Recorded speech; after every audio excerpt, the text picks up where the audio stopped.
ဒီတစ္ဆာတီတော့ခါဝဲလွယ်မြစ်တစ်ပင်ဆေးဘက်ဝင်စီဆိုသည့်စကားအတိုင်းအစာလဲဆေးလဲအစာဆိုသလိုအစားတောက်လို့တစ်ပုံဈေးဝါလို့တနည်းမိဝဲလို့ရတဲ့အစားတောက်တစ်မျိုးကိုတညှိုးထိုးပြပါဆိုရင်ကျဲဘဲပင်ကိုပဲတညှိုးထိုးပြရမှာဖြစ်ပါတယ်ကျဲဘဲပင်မှာရရှိတဲ့အစေအရွက်အသီးတို့ဟာစီးကြိုသွေးကြိုယောဂကြောက်ကဆိုင်ရာဝေဒနာနှလုံးသွေးကြောကျဉ်အစာရင်ယောဂအုံနောက်သွေးကြောပိတ်ခြင်းကိုလက်စတရောများတာတွေစတာတွေကိုတက်တာပြောင်းကင်းစေတဲ့အတွက်တက်ဆောင်စေဒါမှမဟုတ်တက်ဆောင်ဖြည့်ဆက်စားလို့ခေါ်ဆိုရမှာပဲဖြစ်ပါတယ်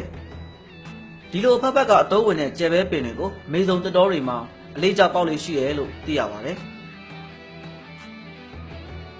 အိန္ဒိယတရုတ်နိုင်ငံစိုက်ပျိုးရေးကုမ္ပဏီများမှထိုင်းနိုင်ငံရှိစိုက်ပျိုးရေးကုမ္ပဏီများကိုစမ်းသပ်စိုက်ပျိုးစေပြီးအောင်မြင်မှုရရှိခဲ့တဲ့အတွက်ထိုင်းလာအိုကမ္ဘောဒီးယားစတဲ့နိုင်ငံတွေအပြင်မြန်မာနိုင်ငံကို2014ခုနှစ်မှာစတင်ဝင်ရောက်ခဲ့ပါတယ်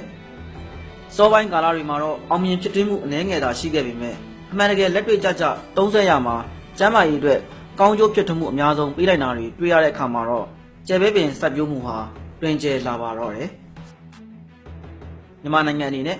မြေနေရာဒေသမရွေးအောင်မြင်ဖြစ်ထွန်းနိုင်တာတွေကြောင့်ချိန်လိုတွင်အကျိုးဖြစ်ထွန်းမှုအများဆုံးနဲ့စိုက်ပျိုးစိတ်အနည်းဆုံးဝင်ငွေအများဆုံးရရှိနိုင်တဲ့ကျဲဘဲပင်ကိုမင်္ဂလာဦးမိသားစုအနေနဲ့2014ခုနှစ်မိသားစုတနိုင်စတင်စိုက်ပျိုးခဲ့ပါတယ်။ကနဦးစောပိုင်းကာလတွေမှာတော့အခမဲ့သုံးဆွဲစေခဲ့ပြီးသုံးဆွဲသူတွေကနေတဆင့်ကျန်းမာရေးအတွက်များစွာအထောက်အကူပြုစေပြီးဈေးကွက်တွေကိုဖြန့်ဖို့တောင်းဆိုလာမှုတွေကြောင့်မင်္ဂလာဦးအနေနဲ့ဈေးကွက်တွေကိုစတင်ဖြန့်ချီခဲ့ပါတော့တယ်။ဒါအပြင်စားသုံးသူမိဘပြည်သူများအန္တရာယ်ကင်းစွာစားသုံးနိုင်စေဖို့မင်္ဂလာဦးအနေနဲ့ကျန်းမာရေးဝန်ကြီးဌာနလက်အောက်မှာရှိတဲ့စားတောင်းတဲ့စေဝါကွက်ကလေးဦးစီးဌာန FDA ရဲ့ထောက်ခံချက်ကိုရယူခဲ့ပါတယ်။မင်္ဂလာဦးအနေနဲ့မြန်မာနိုင်ငံကျက်ဘဲလုပ်ငန်းထုတ်လုပ်သူများထဲမှာ FDA ရဲ့ပထမဆုံးခွင့်ပြုချက်ရရှိထားတာလည်းဖြစ်ပါတယ်။ဒါကြောင့်ဒီကပြည်သူများအနေနဲ့ညီသည့်အနေနဲ့စိုးစိမ်များမရှိကြောင်းကိုမင်္ဂလာဦးကအာမခံယုံကြည်မှုပေးလိုက်ပါတယ်။ကျက်ဘဲပင်ဟာ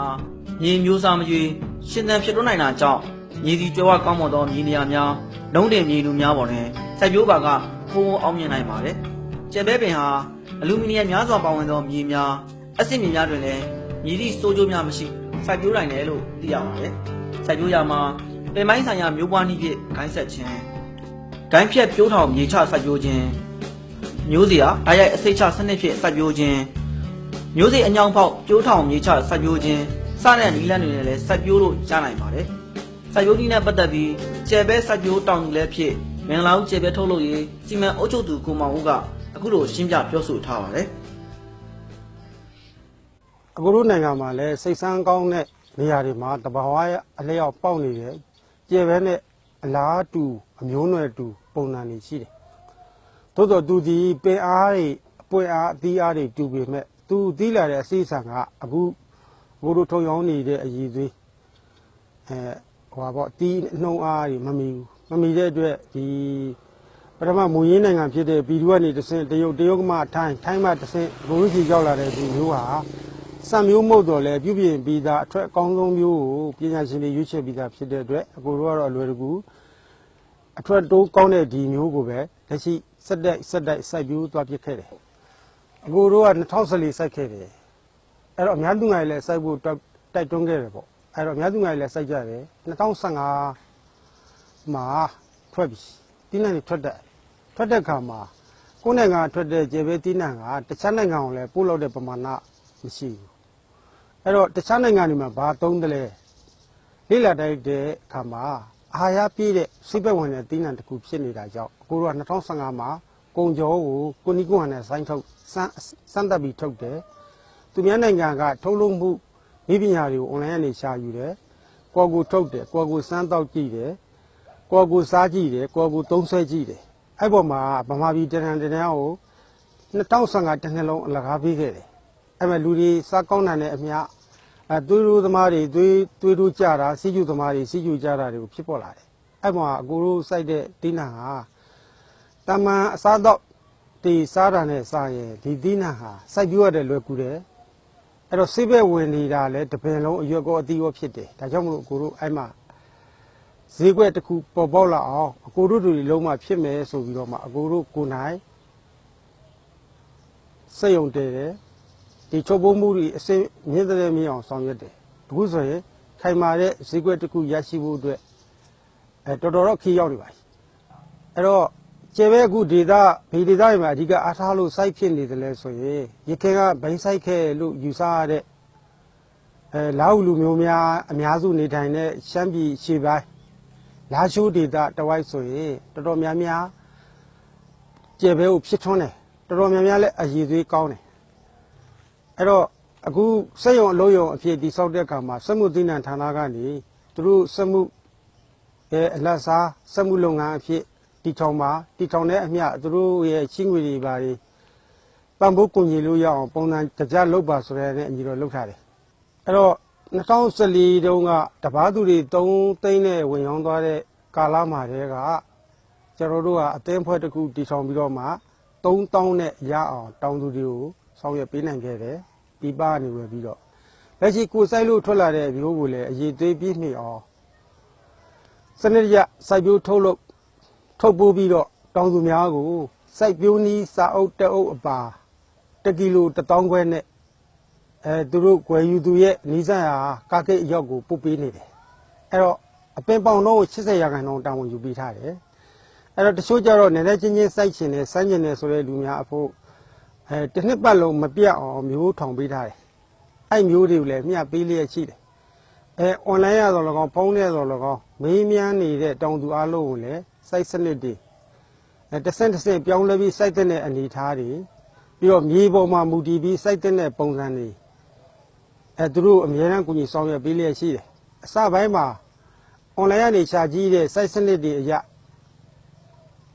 တမျိုးတည်းမစိုက်ဘဲနဲ့မြေပေါ်မှာမူတည်ပြီးဒေသပေါ်မှာမူတည်ပြီး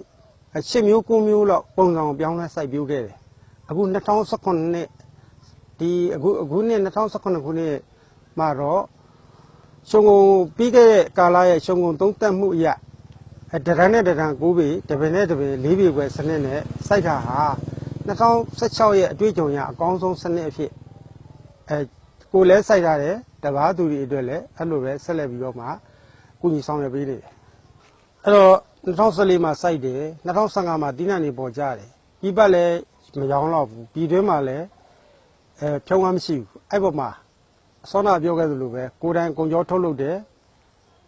ဈေးကွက်ကိုစတင်ဆက်ချတယ်2016စောစောပိုင်းတဲ့ကိုကရောင်းတဲ့သူအလုံးချီကနေမင်္ဂလာဦးနေနဲ့လည်းဝယ်ပါပြီ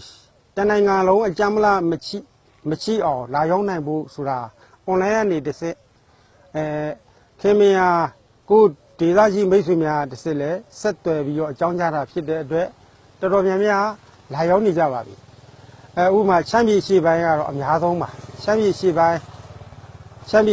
တာချီလိတ်ကျိုင်းတုံဒေသဆိုရင်တစ်လောက်910တန်ကြားကိုမင်္ဂလာဦးလာရောက်နေပါတယ်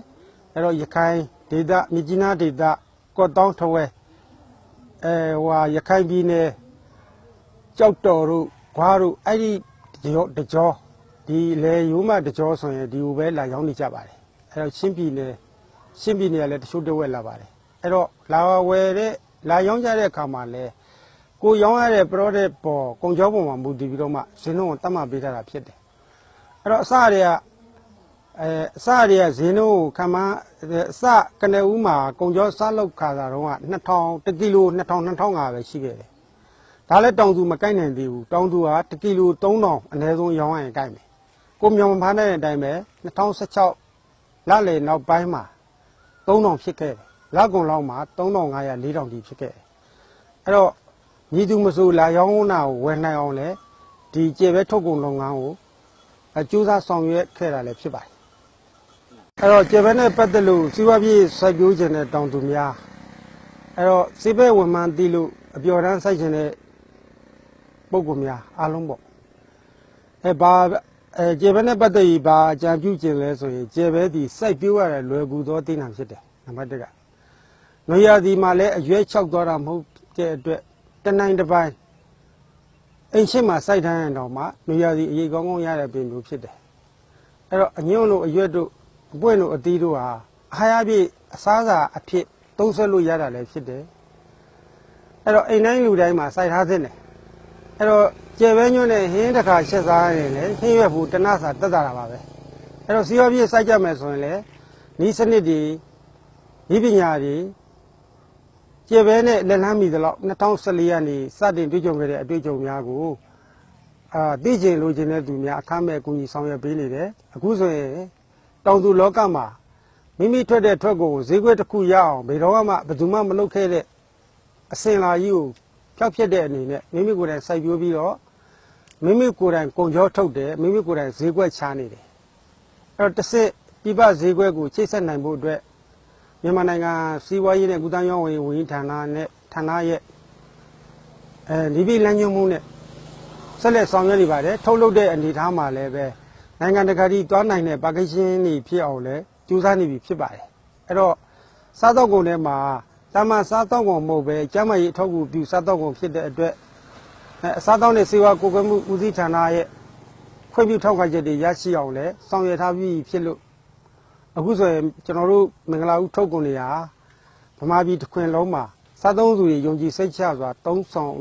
ဆွလို့ရတဲ့အနေအထားလဲရောက်ရှိနေပြီဖြစ်ပါတယ်အဲ့တော့စိုက်ပျိုးလူသူများကျေပဲတစ်နှစ်ဝင်ဟာ15သိန်းနဲ့30ကျားမှာကျွန်တော်ရဲ့ကိုယ်တွေ့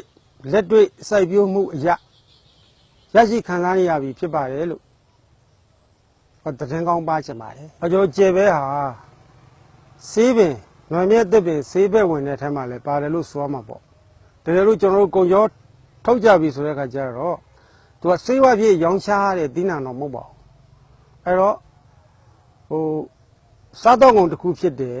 ။ဒီစားတော့ကုန်စားခြင်းအဖြစ်ဘာတွေထူးခြားတာလဲဆိုရင်ကျမကြီးထောက်ပံ့နေများစွာရတာဖြစ်ပါတယ်။အဲ့တော့အရက်တဲ့ပြောလို့ပြောရရင်အစာလဲစေးလဲအစာလို့ယူဆလို့ရတဲ့ဒီကျေပဲဟာအနည်းနဲ့အများအိမ်တိုင်းမှာစိုက်ပျိုးသင့်ပါတယ်အဲ့တော့ကျွန်တော်အနေနဲ့အကြံပေးချင်တာကတပင်ဖြစ်စီးပွားဖြစ်အကန့်နဲ့ရှိပြီးတော့ပဲဖြစ်ကျေပဲဟာမိသားစုတိုင်းအတွက်အားလုံးအတွက်မရှိမဖြစ်စိုက်ပျိုးသင့်တဲ့တည်နံတစ်ခုလို့ကျွန်တော်အနေနဲ့ယူဆထားကြောင်းကျွန်တော်အနေနဲ့ရဲရဲကြီးအာမခံလို့ရပါတယ်